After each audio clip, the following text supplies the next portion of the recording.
I'd like to talk about another AMC short seller that is about to fail today. There are also a lot of institutions that own AMC and GameStop, which is something I want to talk about. It looks like they're getting ready for a big event. Let's get right to the important stuff. This story tells us that Goldman Sachs is selling their Millennium stake because of the crackdown by SEBI. Let me tell you about Millennium Management. They are a hedge fund that has sold short AMC in the past. In case you didn't know, they were the ones who did the huge FTDs. 25 million of them in one day on Ape. This piece also talks about how Goldman Sachs is rushing to sell a 10 to 15% share in Millennium Management, which smells like panic. According to the text, the stake is worth a huge $14 billion, and investors can only put up $20 million at most. In July 2025, SEBI brutally took down Jane Street Group. This fire sale, which was set up by Goldman's Peter Hill partners, comes right after it. Not long ago, SEBI took more than $550 million US from Jane Street in illegal gains. Also, Millennium Management is being looked into in the same way. Also, very interestingly, it says Goldman's rush to sell means one thing. People are afraid that Millennium's claimed dirty laundry has something to do with the Jane Street scandal and that it could cause more big investors to leave hedge funds and quantitative giants in the coming months. So, this is yet another hedge fund that a big bank is trying very hard to get away from before it goes down. The last time we saw this, Credit Suisse was desperately trying to get away from RKOs. It failed, and it lost billions of dollars in the process. And as you can see from the screenshot, AI has proved or AI has suggested that the losses Credit Suisse took on from RKOs, both the direct losses and also the losses from taking over the toxic swaps, directly led to Credit Suisse's failure. It will be interesting to see how much Goldman Sachs loses if they can get rid of their Millennium Management stake. Do they think they will lose billions of dollars? Are they going to have to deal with some bad swap agreement? Also, could Goldman Sachs go down too? I believe that a Goldman Sachs failure would be very big. That's not the case right now, though. We do know, though, that Millennium Management is having a very hard time. It is interesting, though, that two major news sites that are covering the same story have very different headlines, as Kristen pointed out. The story I showed you about Goldman Sachs selling their stake in Millennium Management was written by an Indian news site. Bloomberg, on the other hand, is trying to make this sound like a great deal for investors.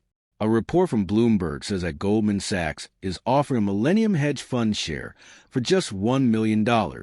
What a slice of a chance of a lifetime.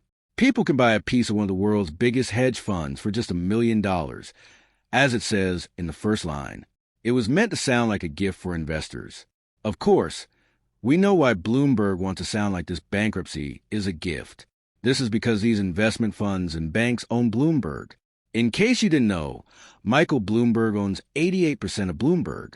Bank of America owns the remaining 12%. For Michael Bloomberg, he obviously runs a website, Bloomberg News Reporting, and offers the Bloomberg Terminal. Which do you think is his favorite person to use the Bloomberg Terminal? All of Wall Street's hedge funds and banks. It's really interesting to see how different reporters in the mainstream media can change a story to make it sound so much better than it is. In addition, it's very interesting to learn why reporters in the major media are changing the headline when you know who owns the news organization. As I said, though, let's talk about how both AMC and GameStop are owned by big companies. This is a picture taken from the Fintel website. This is for AMC. You can see that institutions bought a huge amount of AMC in 2021 and 2022. At that point, though, institutions held fewer shares because the split was changed because of the reverse split. Of course, banks are still buying more and more AMC shares, and they now have more than ever. The same thing is happening with GameStop too. Institutions did buy GameStop back in 2020, not during the sneeze in 2021, but again in 2022, 2023, 2024, and now again in 2025. Once more, the number of institutional shares in GameStop is an all-time high. If you ask me, I think that both AMC and GameStop are getting ready for something big. Now, guys, a lot of you love AMC and GameStop like I do, but a lot of you also love investing in gold, silver, and cryptocurrency. Right now, crypto is in a huge bull market. Bitcoin is hitting new all-time highs, and Ethereum is also hitting new highs that are close to its all-time highs. That being said, let me talk about the company that sponsored today's movie.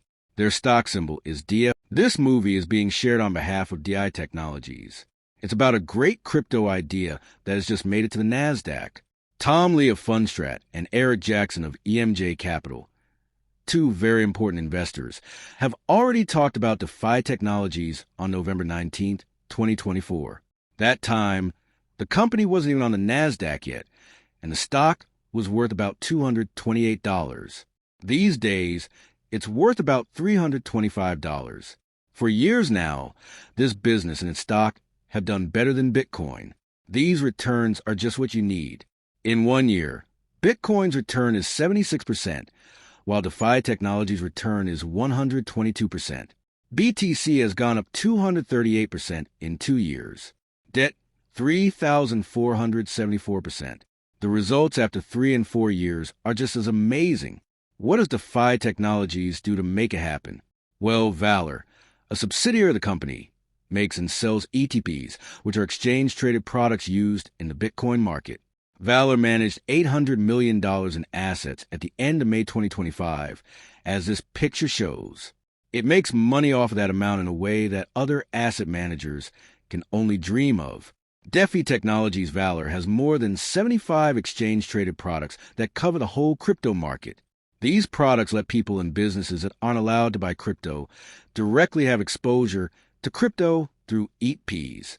Staking and lending are done by another department at Valor. This helps to make about 8% returns on assets under control that are staked or on loan.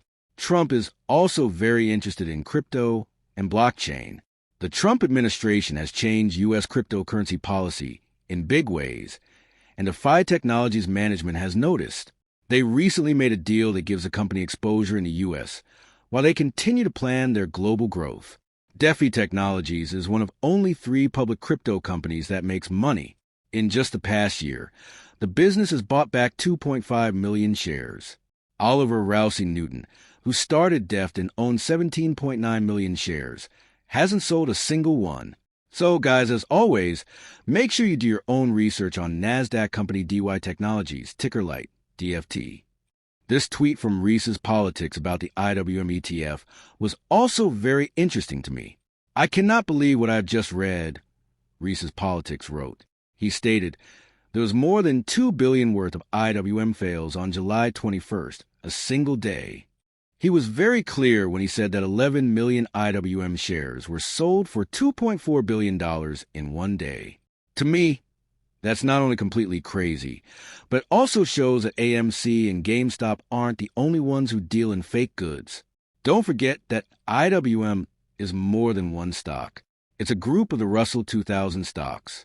Take a look at the S&P 500 and the NASDAQ. The IWM is one of the few big ETFs that hasn't hit a new all-time high yet.